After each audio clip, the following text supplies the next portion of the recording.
Hello and welcome everyone. आप सभी का स्वागत है हमारे यूट्यूब चैनल एग्री ज्ञानपीठ में। आशा करता हूँ आप सभी लोग अच्छे होंगे, स्वस्थ होंगे और अपने एग्ज़ाम की तैयारी बहुत ही अच्छी तरीके से कर रहे होंगे और आप लोगों के पेपर भी काफ़ी अच्छी तरीके से हो रहे होंगे। ठीक है, आप लोग लगातार जो है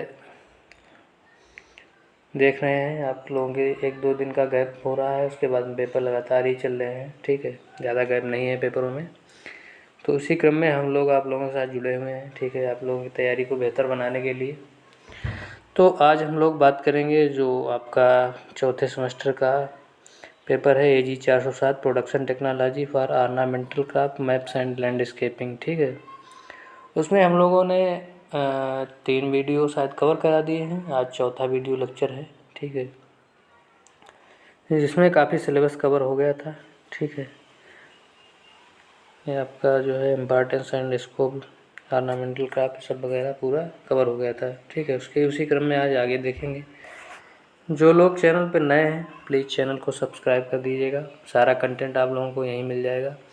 सब आप लोगों को पूरा क्रम वाइज ऐसा कहीं नहीं कंटेंट मिलेगा, पूरा पार्ट वाइज क्रम वाइज पूरा सब सीरियल में लगा हुआ सेट किया हुआ एकदम से पूरा है। उसके बाद में सिलेबस वाइज सब चीज़ें वीडियो, हमारे लेक्चर कहीं बाहर से नहीं होते हैं। ठीक है, सब सिलेबस से आता है, पूरा का पूरा एग्जाम में मिलता है देखने को आप लोगों को। उसके बाद में जब आप लोग 4th सेमेस्टर में जाएंगे, ठीक है, आप लोगों को थ्योरी क्लासेस भी यहीं सब कुछ फ्री में मिलेगी। जो लोग हमारे टेलीग्राम चैनल से नहीं जुड़े हैं, ठीक है, इस क्लास की PDF आप लोगों को वहाँ मिलेगी, तो टेलीग्राम चैनल से जुड़ना है। ठीक है, इसका लिंक हमारा यूट्यूब चैनल के डिस्क्रिप्शन में भी पड़ा हुआ है और उसके बाद में पोस्ट में भी पड़ा हुआ है, तो आप लोग वहाँ से जा कर के जुड़ सकते हैं। ठीक है, तो चलिए स्टार्ट करते हैं। आज का पहला क्वेश्चन है, इसबगोल जो होता है उसकी खेती के लिए सबसे उपयुक्त मिट्टी कौन सी होती है? तो सबसे उपयुक्त मिट्टी आपकी इसबगोल के लिए बलुई दोमट होती है। ठीक है, सी ऑप्शन राइट आंसर हो जाएगा आपका। अगला क्वेश्चन है, अश्वगंधा की कटाई कब की जाती है? तो पौधे के 6 से 7 माह के बाद में लगाने के अश्वगंधा की कटाई की जाती है। एस्परागस का प्रमुख उपयोग क्या है? तो औषधीय वनस्पति है, ये भी ऑप्शन राइट आंसर हो जाएगा। एलोवेरा की खेती के लिए सबसे उपयुक्त जलवायु कौन सी है? तो गर्म और शुष्क है। ठीक है, बी ऑप्शन राइट आंसर हो जाएगा। अगला क्वेश्चन है आपका, मिंट के उत्पादन के लिए सबसे अच्छा समय कौन सा है? तो सबसे अच्छा समय मिंट के उत्पादन के लिए सर्दी मौसम है। ठीक है, बी ऑप्शन राइट आंसर हो जाएगा आपका। लेमन ग्रास में प्रमुख सक्रिय कीट संगठक कौन सा होता है? तो साइट्राल होता है। ठीक है, बी ऑप्शन राइट आंसर हो जाएगा आपका। अगला क्वेश्चन है, सिट्रोनेला का उपयोग मुख्य रूप से किस लिए किया जाता है? तो कीट निरोधक तेल के लिए किया जाता है। ठीक है, बी ऑप्शन राइट हो जाएगा। पामा रोजा जो होता है उसकी खेती के लिए कितनी वर्षा उपयुक्त मानी जाती है? तो आपकी 600 से 1200 mm। ठीक है, या कह सकते हैं 60 से 70 सेंटीमीटर। ठीक है, ओसिमम जो होता है, ओसिमम के किस प्रजाति से तुलसी का तेल प्राप्त होता है? तो आपका ओसिमम बैसिलिकम। ठीक है, बी ऑप्शन राइट आंसर हो जाएगा। जेरेनियम के तेल में मुख्य घटक कौन सा होता है? तो आपका जो है जेरानियोल होता है। अगला क्वेश्चन है आपका,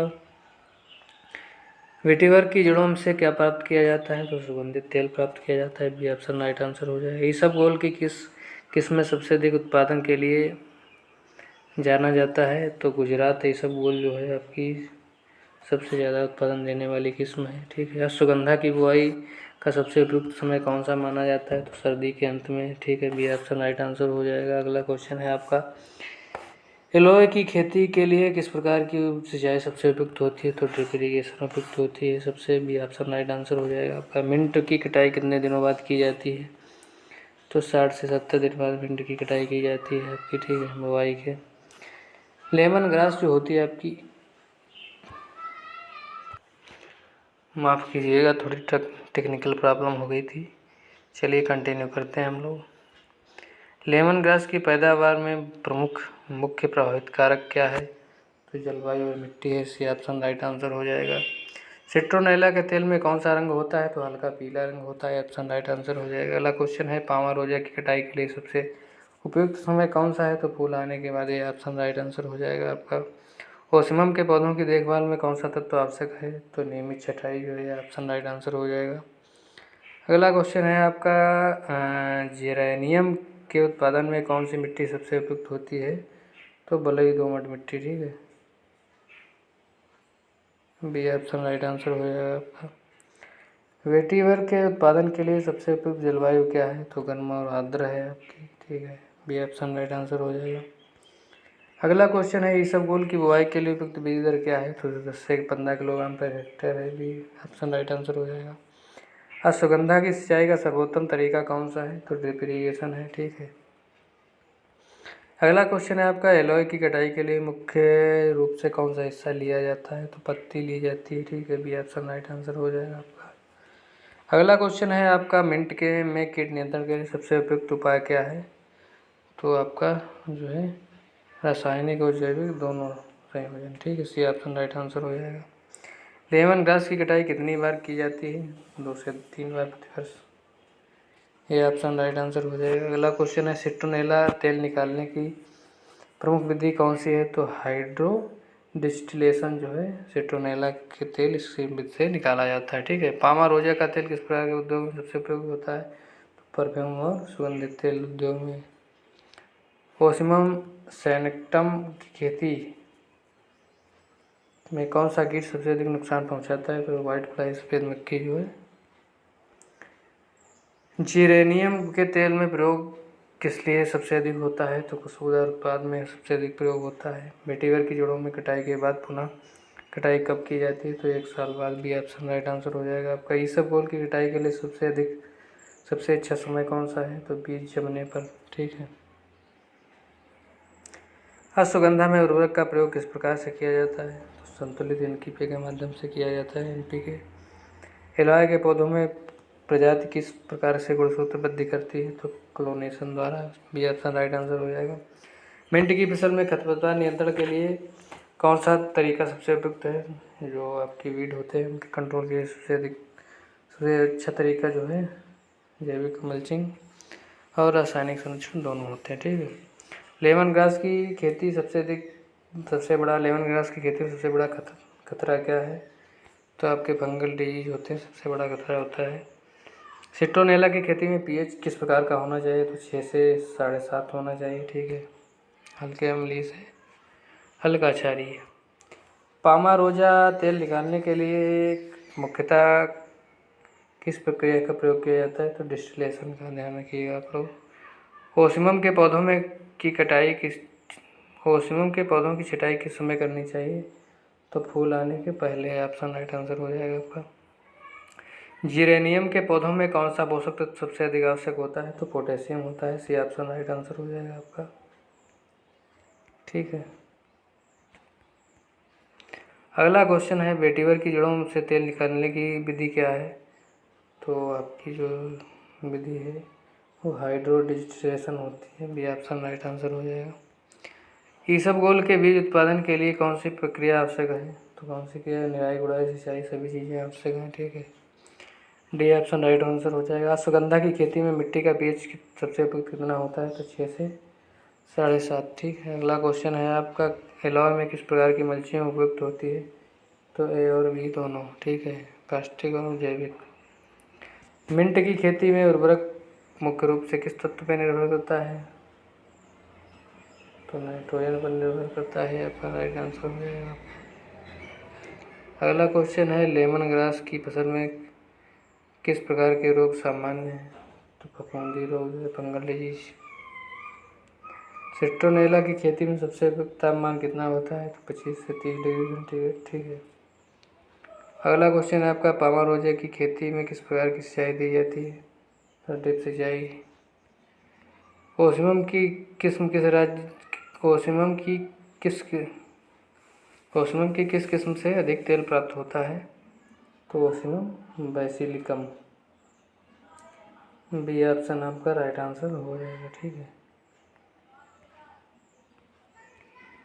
अगला क्वेश्चन है, जीरेनियम के तेल में का प्रयोग किस प्रकार के उत्पादों में किया जाता है, तो सौंदर्य प्रसाधन में किया जाता है।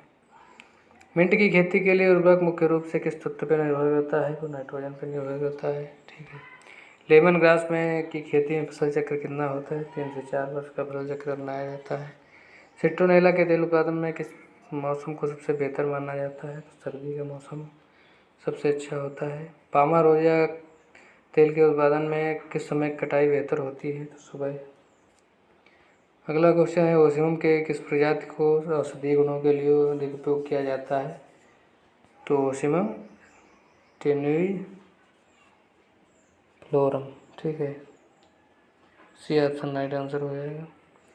जिरेनियम की खेती किस प्रकार का जल निकास उपयुक्त होता है? जिरेनियम की खेती में तेज जल निकास होता है, उपयुक्त होता है। अगला क्वेश्चन है आपका, वेटिवर की खेती में किस मौसम में सबसे अच्छा माना जाता है? तो मानसून के अंत में। अगला क्वेश्चन है, इसबगोल में किस प्रकार की कीट सबसे अधिक नुकसान करते हैं? तो ये फिर जो है सबसे ज़्यादा नुकसान करता है। अश्वगंधा की बुवाई के बाद आवश्यक कृषि कार्य क्या है? तो निराई है। ठीक है, ऑप्शन राइट आंसर हो जाएगा आपका। इलाय के उत्पादन में किस प्रकार की फसल चक्र अपनाई जाती है? तो निरंतर कटाई। ठीक है। अगला क्वेश्चन है आपका, मिंट की फसल में आम रोग कौन सा है?